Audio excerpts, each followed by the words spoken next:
रंजना कभी ब्रश नहीं करती थी। उसे कितनी बार उसके माँ बाप ने डांटा, लेकिन उसका कोई असर उस पर होता ही नहीं था, जिस कारण से उसके दांत पीले पीले हो जाते हैं।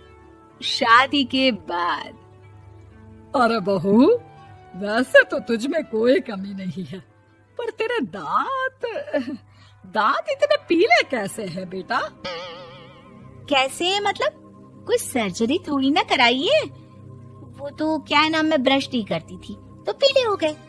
अब क्या करूं? आप कहें तो लाल करवा लूं या फिर काले?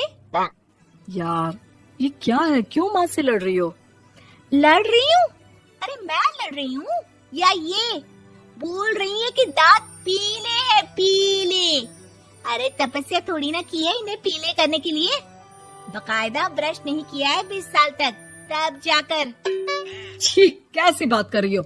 ये उस वक्त तो पीले नहीं थे जब हम लोग तुम्हें देखने आए थे। अरे तब साफ करवा लिया होगा डेंटिस्ट के पास जाकर। अब देखो कैसे पीले पीले लग रहे हैं। रंजना सास की तरफ गुस्से से देखती है। फिर शुरू हो गई पीले पीले पीले। अरे पीले तो तब भी थे जब मेरे हाथ का रसगुल्ला उड़ा उड़ा कर खा रही थी और बोल रही थी, लड़की नहीं गुणों का खजाना दे रहे भाई साहब आप। खैर, अब वो लोग करते भी तो क्या करते, पीले दांत वाली बहू पल्ले पड़ी थी तो झेलना तो था ही। एक दिन कीर्तन में रंजना गाना गा रही थी। अरे कमला बहन, माँ का द्वार है, यहाँ तो सब शुद्ध होकर आते हैं, फिर अपनी बहू को ब्रश भी नहीं करवाती तुम। दूर से पीले पीले दांत भक्ति में बाधा उत्पन्न कर रहे हैं। अरे कोई 2 साल की बच्ची थोड़ी ना लेकर आई हूँ मैं बहू बनाकर। अच्छी खासी लड़की है, अरे कैसे करवाऊं ब्रश? ये तो उसे खुद करना चाहिए ना। अब माँ बाप तो इसके जैसे तैसे निपटा दिए, ये नहीं सोचा कि सास कैसे संभालेगी। सास बहू को लेकर घर आ जाती है, लेकिन सोच लेती है कि अब इसे लेकर कहीं नहीं जाएगी। अगले रोज बहू कहती है, अरे क्या हो गया, मंदिर नहीं जाना क्या? कीर्तन का वक्त हो रहा है। मेरी मधुर वाणी से कान्हा जी जागते हैं और सोते हैं। आप तो जानती है ना उनकी भक्ति में कितना मन लगता है मेरा। वो क्या है ना, तबीयत ठीक नहीं लग रही है मेरी, आराम करूंगी मैं। तबीयत ठीक नहीं लग रही? अभी तो मिथुन के गाने पर नाच रही थी आप, और अब बोल रही है कि तबीयत ठीक नहीं लग रही। अरे भक्ति में मन लगा लो सासू माँ, ऊपर जाना है, क्या मुंह दिखाओगी आप? हाँ? सास को बहू की बात पर गुस्सा आ जाता है। मैं क्या मुंह दिखाऊंगी, इसकी चिंता तो ना कर, समझी? अपने मुंह की चिंता कर, जो ये पीले पीले दांत लेकर हर जगह पहुंच जाती है। पता है लोग कितना मजाक बनाते हैं। ना जी ना, मैं नहीं जाना कहीं तेरे साथ। तो ये बात है। कोई ना, मत जाओ, मैं अपने कमरे में ही बैठकर भक्ति कर लूंगी। ऊपर वाला दांत थोड़ी ना देखता है, मन देखता है, भावना देखता है। और अरे बस बस, तू सब कुछ दिखा, बस ये सफेद चमकदार दांत ना दिखाना किसी को, है? जा यहाँ से। बहू को सास की बात का कोई फर्क नहीं पड़ता, वो तो जैसी थी वैसी ही रह जाती है। सुबह नहाकर किचन में खाना बनाना, फिर खाना खाना, कीर्तन भजन करना और सो जाना। एक दिन, माँ जी मैं सहेली के घर जा रही हूँ, शाम को लेट आऊंगी। हाँ हाँ तो जाना, मैंने कौन सा तेरी आरती करनी है घर पर बैठकर। रंजना सहेली के घर जाती है, जहाँ वो पार्टी में जाने की तैयारी कर रही होती है।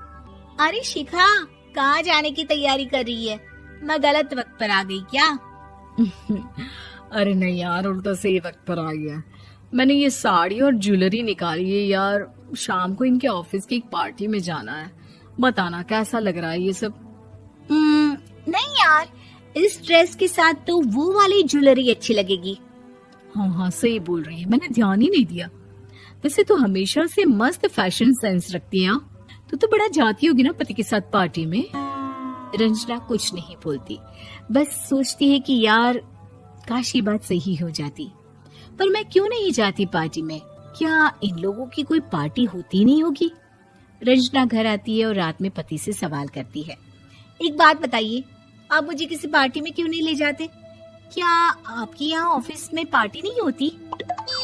पति बेचारा क्या कहता कि दांत पीले हैं तुम्हारे इसलिए। अरे कोई पार्टी होती नहीं हम लोगों के ऑफिस में, तो कहाँ से लेकर जाऊं? और मार्केट, मॉल, कहीं वीकेंड घूमना, कहीं तो। अरे यार, सारे हफ्ते में एक छुट्टी मिलती है, तो सोचता हूँ कि आराम ही कर लूं। क्यों? रंजना मन मार के रह जाती है। पहले कभी सास के साथ मंदिर जाया करती थी, लेकिन वो भी सास ने ले जाना बंद कर दिया। घर बैठी बैठी रंजना बोर हो जाती है। तभी उसे आइडिया आता है और वो मायके जाने का सोचती है। सासू माँ, 2 दिनों के लिए मम्मी के घर जा रही हूँ। अच्छा अच्छा, ठीक है, आराम से जा। और हाँ, माँ से कुछ अच्छी आदत सीख कर आना कि कैसे शरीर के हर भाग की तरह दांतों की सफाई भी जरूरी होती है, समझी? शुरू हो गई ना आप। वो लोग आपकी तरह नहीं है कि छोटी छोटी बात का बतंगड़ बना दे। उन लोगों के लिए मैं मायने रखती हूँ, ना कि मेरे पीले पीले दांत। रंजना माँ को बिना बताए उन लोगों को सरप्राइज देती है, लेकिन जैसे ही वो दरवाजे पर पहुंचती है, अंदर देखती है कि घर वाले कहीं जा रहे होते हैं। अब माँ, काश रंजना दीदी के दांतों वाली प्रॉब्लम नहीं होती, तो वो भी हम लोगों के साथ चलती ना बुआ जी की बेटी की शादी में।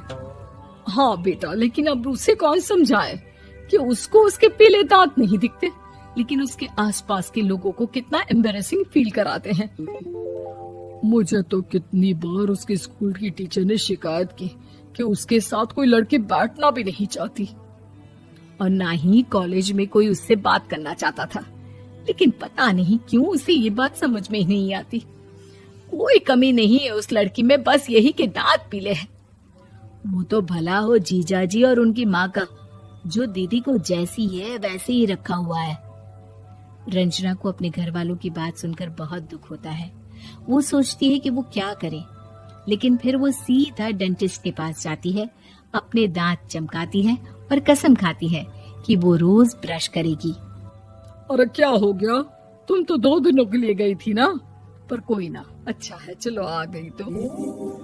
रंजना सास के सामने आकर खड़ी हो जाती है और पूरी स्माइल करती है, उसके चमकदार दांतों को दिखाती हुई।